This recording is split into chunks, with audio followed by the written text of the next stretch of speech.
Sugar کی بیماری پاکستان میں بہت تیزی کے ساتھ پھیل رہی ہے، جس کی دیگر بہت سی وجوہات کے ساتھ ساتھ خوراک کا صحیح استعمال نہ کرنا اور آرام طلبی بھی ہے۔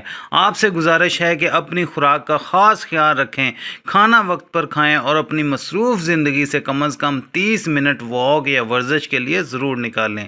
شوگر کے مریض بے فکر ہو کر یہ نسخہ استعمال کر سکتے ہیں۔ اس کے علاوہ 40 سال سے زائد عمر کے خواتین و حضرات جنہیں شوگر نہ بھی ہو تو احتیاطی تدابیر کے طور پر یہ نسخہ استعمال کرنا شروع کر دیں تو انشاءاللہ شوگر کی بیماری سے زیادہ عرصہ تک محفوظ رہ سکیں گے۔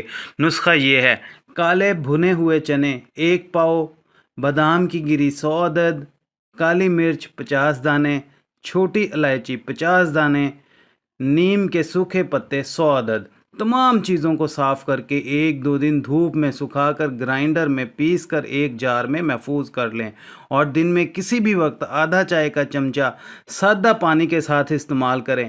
اپنے ڈاکٹر کی تجویز کردہ ادویات جاری رکھیں، انشاءاللہ بہت فائدہ ہوگا۔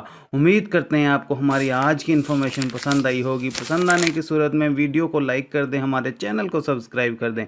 ملتے ہیں اگلی کسی ویڈیو میں کسی نئی انفارمیشن کے ساتھ، تب تک کے لیے اپنا خیال رکھیے گا، ہمیں دعاؤں میں یاد رکھیے گا۔ اللہ حافظ۔